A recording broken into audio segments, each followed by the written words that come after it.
আমরা অপরাধ করছি। হ্যাঁ,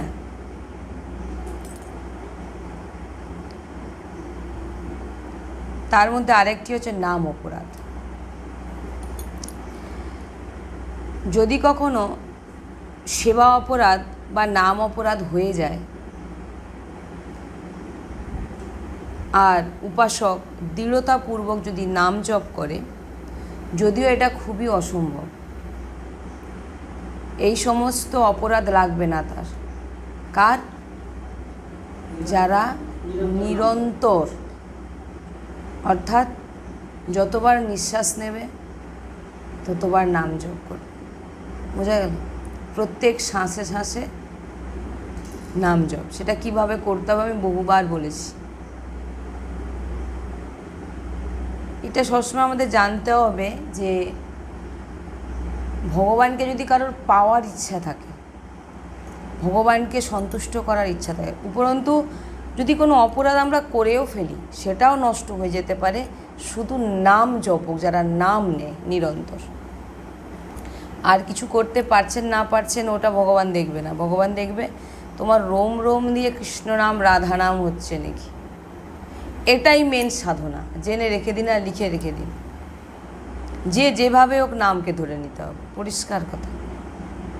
আর নাম না নিয়ে ভাবছে আমি 5 মালা জপ করেছি, 10 মালা জপ করে নিয়েছি, আমার হয়ে গেছে, তাহলে জানবে হাজারো অপরাধ হবে, তার ফলও কিন্তু ভোগ করতে হবে। নাম কল্যাণ করবে। কখন এ সমস্ত পাপ থেকে আমরা মুক্তি পাবো? যখন আমরা নিরন্তর নাম জপ করব।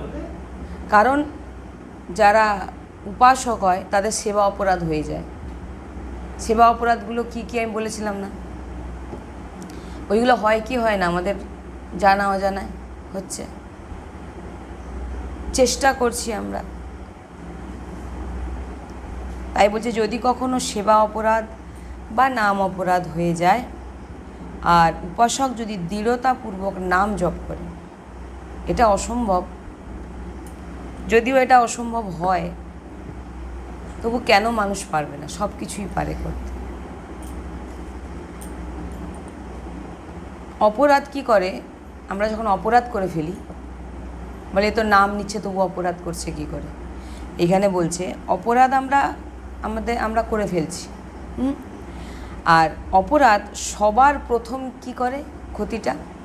আমাদের বুদ্ধিকে, সবার প্রথম আমাদের বুদ্ধিকে বিস্মরণ করিয়ে দেয়, ভুলিয়ে দেবে সব কিছু। ভগবানের বিস্মরণ করিয়ে দেবে, ভগবানকে স্মরণে আসতে দেবে না। তখনই আমাদের অপরাধের প্রভাব পড়বে।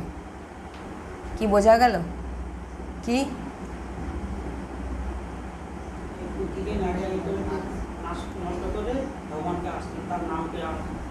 যখনই অপরাধ হয়ে গেল, নাম নিচ্ছ না, নাম নেওয়া হচ্ছে না, ঝট করে কি করলো?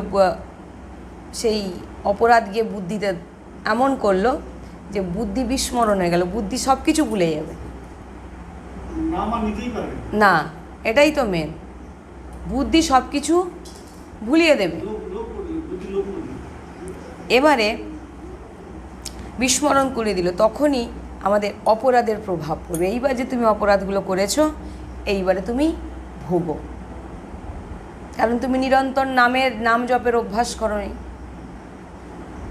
তাই জন্য তুমি আজকে ভুলে যেতে বাধ্য হয়েছো।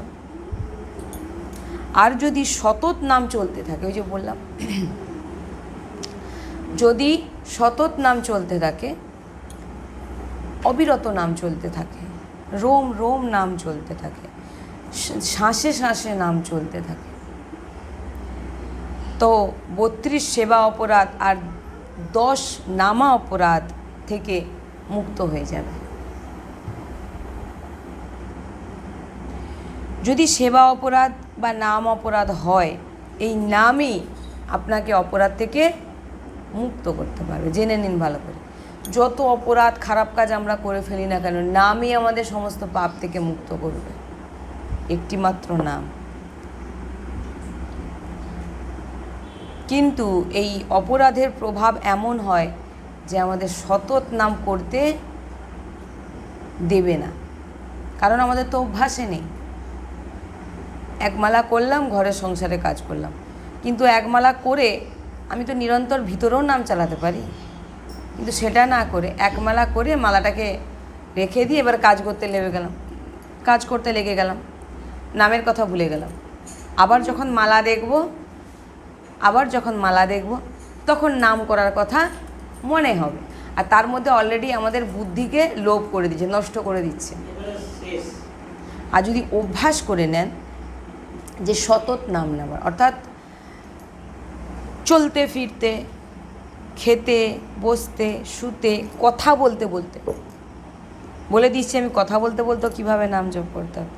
আমি আপনাদের সঙ্গে কথা বলছি কিন্তু সতত নাম চলছে, সেটা কীরকম বলে দিচ্ছি তো আমি। শ্বাসে শ্বাসে চলবে। জিভায় আপনি কথা বলতে বলতে কী করে করবেন? তো কথা বলছেন, যখন সে ব্যক্তি বলছে আপনি শুনছেন, আপনার দৃষ্টিটা যাবে কোথায়? নিঃশ্বাসে যাবে, দৃষ্টিটা নিঃশ্বাসে পড়ে যাবে, সঙ্গে সঙ্গে ঝাটাস করে নাম নিচ্ছেন।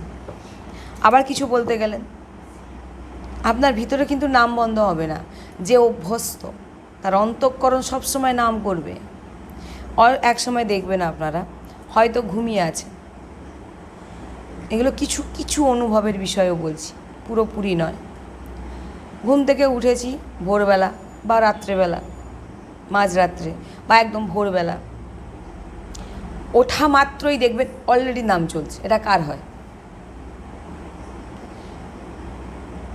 খেয়াল রাখবেন আজ থেকে ঘরে গিয়ে যে আমি সকালবেলা ঘুম থেকে উঠে পড়ে আপনি কত সময় ভগবানের নাম মনে হচ্ছে না, উঠে পড়তেই দেখবেন সঙ্গে সঙ্গে দেখবেন আপনার ভিতরে নাম চলছে। মানে এটা একদম জাদু। আমার সঙ্গেও যেটা হয়েছে, মানে এটা আমি বললাম না, কিছুটা অনুভব, বিশাল বড় অনুভব নয়। উঠে পড়ে দেখবেন আপনার ভিতরে অলরেডি নাম চলছে, আপনাকে প্রয়াস করতে হবে না।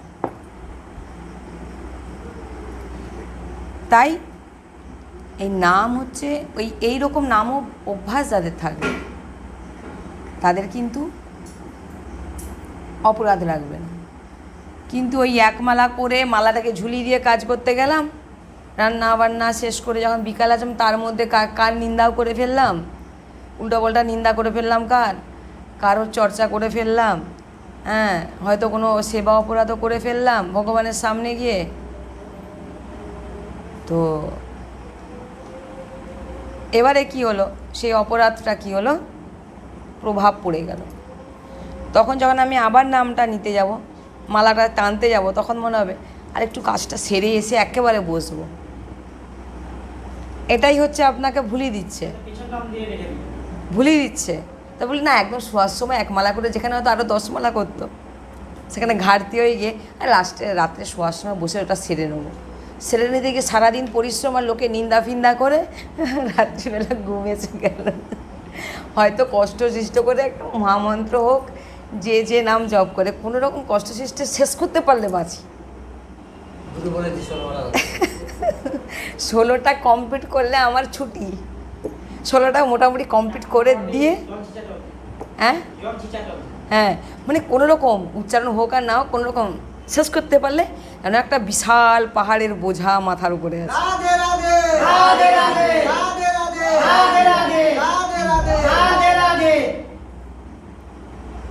তো বসো ওখানে, রাই বসো ওখানে, আমরা বসে পড়ো, একদম নড়াচড়া নেই, চুপ মুখে আঙুল দিয়ে। তো এইবারে এই 32 সেবা অপরাধ ও 10 নাম অপরাধ, মহান দয়ালু নাম, ভগবানের আশ্রয়, নাম ভগবানের নামকে ভগবান বলা হয়েছে, নাম ভগবানের যে আশ্রয় নিয়েছে সে অপরাধ রহিত হয়ে যাবে, সমস্ত অপরাধ তার নষ্ট হয়ে যাবে, যে নিরন্তর সতত নাম নিচ্ছে।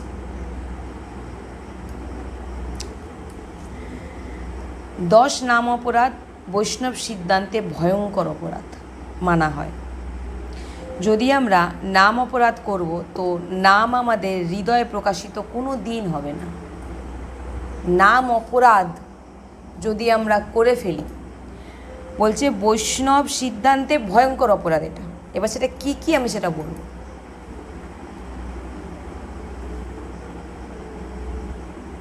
যদি আমরা ভুলবশত নাম অপরাধ করে ফেলি, তো জেনে নিতে হবে যে নাম ভগবান কোনো দিন হৃদয়ে প্রকট হবে না। তুমি যত বড় বলবান হও, তুমি যত বড় সাধক হও, ভগবানেরও দর্শন পেয়ে গেছো, নাম অপরাধ যদি তুমি করে ফেলেছো, ভগবানও তোমার কিছু করবে না। বাস্তবিক নামে যে প্রেম, রুচি, এই যে আমাদের রুচি কেন আসে না নামে? নাম উচ্চারণ করতে ভালো লাগে না।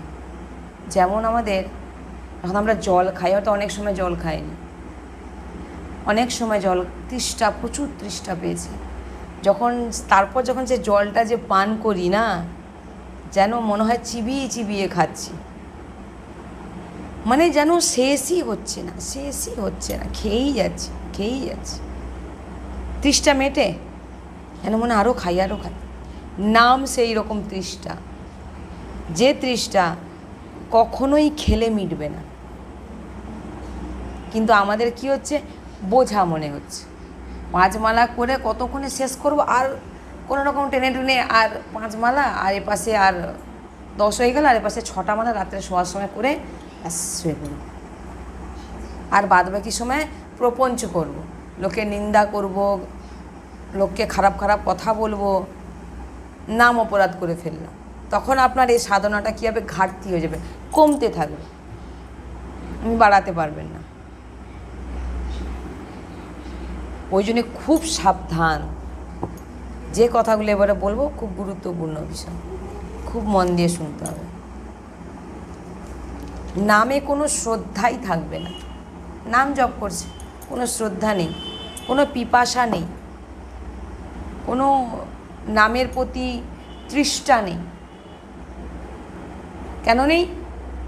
কারণ এক সাইডে আমাদের কি চলছে, নাম অপরাধ চলছে, যার জন্য আমাদের নামে রুচি নেই। নাম কল্যাণ করবে, বিষ তুমি একটু খাও, জেনে খাও না জেনে খাও, বিষ তার যেমন প্রভাব দেখাবে, নাম সে তার প্রভাব দেখাবে। তুমি বুঝে নাও আর মানে অশ্রদ্ধায় নাও, অশ্রদ্ধায় নাও, আর যাই হোক, কিন্তু নামের রুচি কোনো দিন বাড়বে না। আচ্ছা বলেন, আমার জিভে রুচি নেই, খেতে ইচ্ছে হয় না, ওই রকম নামের ইচ্ছে হবে না।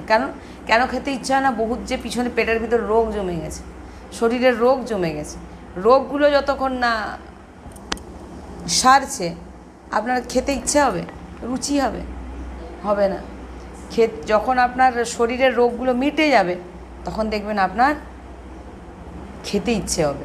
সেই রকম যখন আপনি অপরাধ করছেন, তখন আপনার নামে শ্রদ্ধা আসবে না, রুচি আসবে না। আমরা প্রয়াস করি গুরু কৃপা, ইষ্ট কৃপায় নাম অপরাধ যেন না হয়, সবসময় প্রয়াস রাখতে হবে। আর যদি কোথাও নাম অপরাধ হয়েও যায়, তো নিরন্তর নাম রটন করলে নাম সদ্বুদ্ধি প্রদান করে দৈন্যতা প্রদান করে দেবে। আর আমাদের মধ্যে তো দৈন্যতাই নেই। কেউ তৃণ হয়েছেন কি হয়ে আছেন? হ্যাঁ, তৃণ হতে পারেননি, বড় বৃক্ষ হয়েছেন, সবাইকে দেখবেন, সবাইকে কী করছে বিচার করবেন। কিন্তু বৃক্ষর মধ্যে একটা গুণ থাকে, বৃক্ষকে কাটলেও কিছু বলবে না, ছাটলেও কিছু বলবে না, উপরন্ত দেবে। কিন্তু আমরা এমন বৃক্ষ যে না কাউকে দেব আর না কারোর সঙ্গে কোনো ব্যাপার আছে, সবসময় হাম রাজা, আমি হচ্ছে সবাই ভুল, আমি ঠিক, আমি যেটা বলবো সবাই যেন মানে, আর সবাই যেটা বলবে আমি সেটা মানব না। আর যদি কোথাও নাম অপরাধ হয়ে যায়, তো নামই আপনাকে বাঁচাবে। আমরা সেই মার্গ পেয়ে যাই নিরপরাধ হওয়ার জন্য, যে নাম রটন করে সব সময়। ধ্যানপূর্বক শ্রবণ করার বিষয় আমাদের ভগবত মার্গে অনেক বাধা পৌঁছায়। এই অপরাধ সবথেকে প্রথম ভয়ঙ্কর অপরাধ, যেটা হচ্ছে সৎপুরুষদের নিন্দা, সৎপুরুষদের নিন্দা, অর্থাৎ সৎ ভক্তদের নিন্দা, সৎ সন্তদের নিন্দা। এখানে উপরন্তু বলা হয়েছে যে যারা ভক্ত হয়, সবাইকে তারা কি চোখে দেখে? ভগবানের স্বরূপ দেখবে, কারণ তার ভিতরে আমার প্রিয়ালাল বিরাজমান, আমার শ্যামাশ্যাম বিরাজমান। তো সে আমার শত্রু নয়। কিন্তু আমরা এখানে কি করি, হয়তো সে নাম নিচ্ছে, বিশাল বড় ভক্ত, আমরা কিন্তু জানি না তার ভিতরে কি চলছে। আমরা একটা ফোড়ন কেটে দিলাম, নাম জপ করে একটা বিশাল বড় ভক্ত হয়ে গেছে, একেবারে দুদিনে বিশাল বড় ভক্ত হয়ে গেছে। বাবা, এমন অপরাধ লাগলো না? সে যে সৎ বৈষ্ণব, সৎ ভক্ত, সত্যকারের ভগবানকে ডাকছে, এ নিন্দা করে সে যে অপরাধটা করলো, এ অপরাধের ক্ষমা ভগবানও তাকে করবে না। কারণ ভগবানের লাডলা, ভগবানের প্রিয়, ভগবানের আদরের পাত্র যারা নাম জপক হয়। বুঝতে পেরেছেন? ভক্ত নিন্দা, যাদের জিহ্বায় নিরন্তর নাম জপ চলে, জিনাদের শ্রীমুখ থেকে নাম আমরা শ্রবণ করি, নাম শ্রবণ করে গেল, গেট পেরোতে না পেরোতে আপনার নামে নিন্দা করতে করতে চলে গেল, নামও শ্রবণ করলো। একদিকে আমাদের বলা হয়েছে যে দান যদি করতে হয়, সব থেকে বড় দান কি? কেউ যদি কাউকে অন্ন খাওয়ায়, আজকে খাইয়ে দিল, কালকে তো তার খিদে পাবে, তখন নাম দান। যিনি ভগবত নাম শ্রবণ করে, কাউকে 50,000 টাকা দিলেন, সেই 50,000 টাকাটা শেষ হয়ে গেলে তার তো আবার লাগবে। কিন্তু ওই জন্য নিত্যানন্দ প্রভু, চৈতন্য মহাপ্রভু, হরিদাস ঠাকুর, চৈতন্য মহাপ্রভু কী বলেছিলেন নিত্যানন্দ প্রভু হরিদাস ঠাকুরকে? যাও ভিক্ষা করে নিয়ে এসো। ভিক্ষা করতে গেছেন, ভিক্ষান দেহি, নিত্যানন্দ প্রভুকে বলছেন আটা চাল বার করে নিয়ে এসে, বলে না এইগুলো চাই না মাগো। কি চাই? না তো মাগো তুমি একবার 2 হাত জোড়ো করে তোমার পায়ে পড়ে বলছি, তুমি একবার বলো হরি বল। এটাই হচ্ছে আসল দান। সে যে নামটা বলে দিল, এটাই তার মেন। খাওয়া দাওয়া ওগুলো এখন আছে না, জন্মদিন, অন্নপ্রাশন, বিয়েবাড়ি, কি লোকজনকে খাওয়াচ্ছে, এত খাওয়ালো দাওয়ালো, লোক বাইরে গিয়ে বলেছিলাম তরকারিটা কি বিচ্ছিরি হয়েছে, তোমার খেলো, আবার তোমাকে নিন্দা করে দিয়ে চলে গেল। আমাদের জগতের সৃষ্টি কত সুন্দর, তোমার খাবে আবার তোমাকেই নিন্দা করে দিয়ে চলে যাবে, কি করবে না? তাই বলছেন সৎ পুরুষ, সৎ ভক্তদের নিন্দা যেন কখনো না করা হয়। বলছে সব থেকে মারাত্মক অপরাধ। আবার যিনি নাম জপক হবে না, রোম রোম দিয়ে নাম বলছে, শুনতেও নেই, যদি কেউ পাশে তিনার সম্বন্ধে নিন্দা করছে, সরে যাবেন, শুনবেও না, সেখানে আপনি অপরাধের ভাগিদার হয়ে যাবেন, আপনার অপরাধ রেগে যাবে। সৎ যে ভক্ত হবে, তার নামে যদি কেউ নিন্দা করছে, আপনি শুনছেন, সেটা আপনার অপরাধ লেগে যাবে, কারণ তার রোম রোম দিয়ে ভগবত নাম চলছে, কোনো দিন নয়। এখানে উপরন্তু বলবো যে কারোরই নিন্দা করতে না, কারণ আমরা কেউ জানি না কে ভক্ত, কে বৈষ্ণব, কে সন্ত, কেউ জানি কার ভিতরে নিরন্তরে। যে আমি যে এরকম পদ্ধতি আপনাদের সাধু সন্তরা বলেছেন, আমি আপনাদের বলেছি, সে নাম জপক আপনাদের দেখলে কেউ বলবে আপনাদের ভিতর নাম চলছে, অথচ আপনি তার সঙ্গে দাঁড়িয়ে আছেন, কিন্তু আপনার ভিতরে নাম চলছে, সেটা সে বুঝতে পারছে না, সে একটা নিন্দা করে দিল, তখন কি হলো? এসব থেকে এইগুলো হচ্ছে বড় অপরাধ। নাম অপরাধের প্রথম অপরাধ সন্ত নিন্দা, সাধু নিন্দা, ভক্ত নিন্দা। কেউ নিজেকে অনেক উত্তম সাধক মনে করুক, যদি সে কোনো সন্ত এর অবহেলা করে, বৈষ্ণবের অবহেলা করে, ও এসছে বৈষ্ণব এসছে তাকে প্রণাম, সব বৈষ্ণবকে দেখে প্রণাম করো, সব বৈষ্ণবকে দেখে আসলেই প্রণাম করো, বৈষ্ণব দেখলে, সন্ত দেখলে। বৈষ্ণবের পরিচয়, এবারে বৈষ্ণবের পরিচয় কি বলছে? যে যিনি একবার কৃষ্ণ বলে, বৈষ্ণব কাকে বলবেন? যিনি একবার কৃষ্ণ বলে, যিনি একবার রাধা বলে, তিনি হচ্ছে বৈষ্ণব। দ্বিতীয় বলছেন যাকে দেখতেই, দ্বিতীয় বলছে যে কৃষ্ণ কৃষ্ণ দুবার বলে, হরে কৃষ্ণ হরে কৃষ্ণ বলে, তাকেও বৈষ্ণব বলে। তৃতীয় নম্বর বৈষ্ণব বলা হচ্ছে যাকে দেখলে জিহ্বায় নাম চলে আসে, যাকে দেখলে আমার জিহ্বা দিয়ে নাম উচ্চারণ হয়ে যাবে, সে হচ্ছে বৈষ্ণব। কি বললাম? মাথায় ঢোকেনি?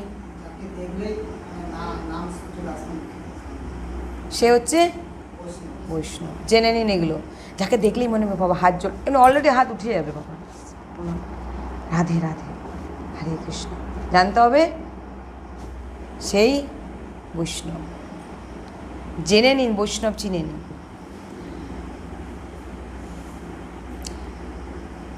চৈতন্য মহাপ্রভু বলেছেন, যার মুখ থেকে একবার কৃষ্ণ বেরিয়েছে, হরি বল বেরিয়েছে, সেই বৈষ্ণব।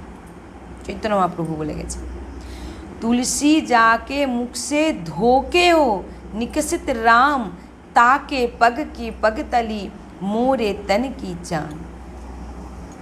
তারপরে বলছেন, হরিবংশ বলছেন, जो हरिवंश नाम सुनावे तन मन प्राण तासु बलिहारी। বলছেন যে আমি আমার দেহ, মন, শরীর সব তার চরণে অর্পিত করে, তার চরণে অর্পিত করে দিতে হবে। কার চরণে? যে একবার হরিবংশ, যে একবার হরি, যে একবার রাম, যে একবার কৃষ্ণ, যে একবার রাধা উচ্চারণ করে নিয়েছে।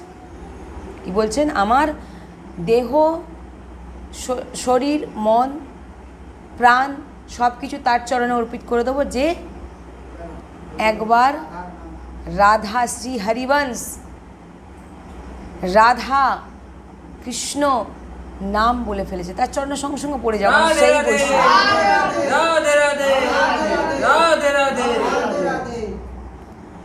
যে আমাকে কিশোরীজুর নাম শোনাচ্ছে,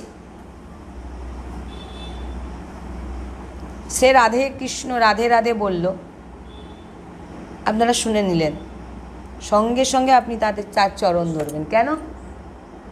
আপনাকে তিনি কি দান করলো?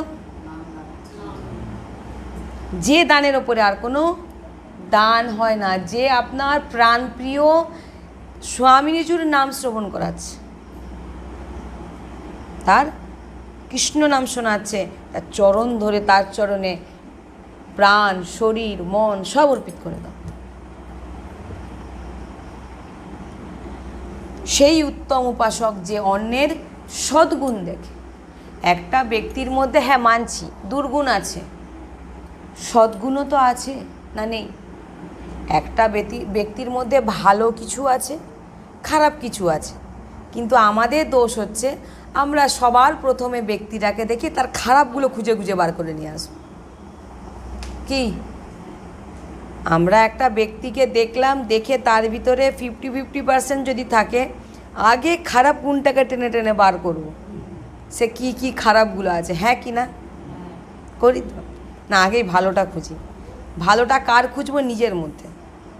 আমার মধ্যে ভাই কোনো খারাপ কিছু নেই, আমি একদম বিশাল বড় উত্তম ভক্ত, আমাকে দেখলে যেন সবাই প্রণাম করে। কিন্তু আর সবার মধ্যে এই দোষটাই, ওর না এই দোষ আছে, এটা ঠিক নয়, এটা কিন্তু ও ভুল করেছে। ভাই তুমি ভুল বিচার করা তুমি ভাইকে, কোনটা ঠিক কোনটা ভুল বিচার করার জন্য তো একজন বসে আছে, তার উপর ছাড়ো। তুমি ভালোটা দেখো, তুমি ভালো গুণটা দেখো, যে কোনটা ভালো।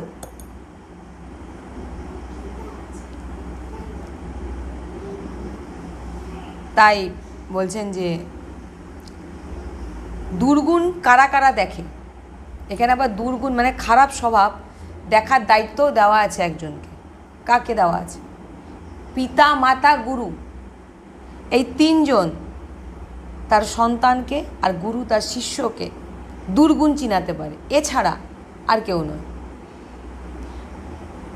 বলছেন যে নিজের শিষ্যের দুর্গুণগুলো দেখে, নিজের শিষ্যের দুর্গুণগুলো দেখে তাকে দেখানো, এই তোর এই ভুলগুলো হচ্ছে, এই তোমার এগুলো ঠিক নয়, এইগুলো দেখানো দেখানো মানে কী হবে? তুমি নির্মল হবে। গুরু যত বলবে শিষ্য তত নির্মল হবে। কারোর মঙ্গলের জন্য, ভগবত মার্গের জন্য সমস্ত বাধাকে মুক্ত করে ভগবত প্রাপ্তি করানোর জন্য তাকে দোষ দর্শন করায় গুরু। তোর এটা দোষ, এটা কেন দেখাচ্ছে? ভগবত প্রাপ্তির জন্য। গুরু দোষ দেখা মাত্র জানতে হবে গুরু আমার দোষ দেখছে মানে এতেই আমার ভগবত প্রাপ্তি আছে, কারণ এই দোষটাই আমাকে ভগবত প্রাপ্তিতে বাধা করবে। তাই জন্য আমাকে গুরু বকছে। পিতামাতা সেম একই জিনিস। পিতামাতা তার সন্তানের দুর্গুণগুলো কেন দেখে? যাতে সে ভালো হয়, আরও ভালো হয়। কিন্তু এছাড়া আদার্স বাইরে তোমার ভিতরে সবসময় খারাপ গুণটা টেনে টেনে বার করবে, তোমার ভালোর জন্যে না। পিতামাতা গুরু ভালোর জন্যে বলছে, কিন্তু বাইরের লোক তারা তোমার ভালোর জন্যে বলবে না। হ্যাঁ, ওই বললাম সাধু সন্ত গুরু ইনারা বলবে, পিতামাতা। এছাড়া তোমার দোষ দেখাবে, এ আরও গর্তে ঢুকুক, আরও এর যাক জলাঞ্জলি। হ্যাঁ, কারণ গুরু দোষ দর্শন করার, দোষ দেখানো মানেই জানতে হবে যে সেই সমস্ত দোষগুলোকে ভিতর দিয়ে ত্যাগ করিয়ে দেবে। যদি কারোর নিন্দা করে তাকে নিচু দেখানোর চেষ্টা করেছি আমরা, নিচু দেখানো, নিন্দা করলাম, খারাপ বলে তাকে অপমান করলাম, বলছে রাধে রাধে রাধে রাধে রাধে রাধে রাধে, একেই নাম অপরাধ বলে। কারণ নিন্দা করে কারোকে নিচু দেখানো, নিচু দেখানো মানে বুঝতে পারছেন, আর ভেঙে কিছু বলার নেই। একে নাম অপরাধ বলে, ভয়ঙ্কর অপরাধ। যদি এমন ভুল করো তবে এ লোকে শুধু নয়, পরলোকেও তুমি শান্তি পাবে না। বেঁচে যে আছো এখানেও তুমি শান্তি পাবে না, আর তুমি যখন পরলোকে যাবে সেখানেও তুমি শান্তি পাবে না। যে নাম জপক সন্তজন, ভগবত দাসত্বে যুক্ত রসিকজন, বৈষ্ণবজন, যারা ইনাদের নিন্দা করে, অপরাধ করে, এরা কোথাও শান্তি পাবে না।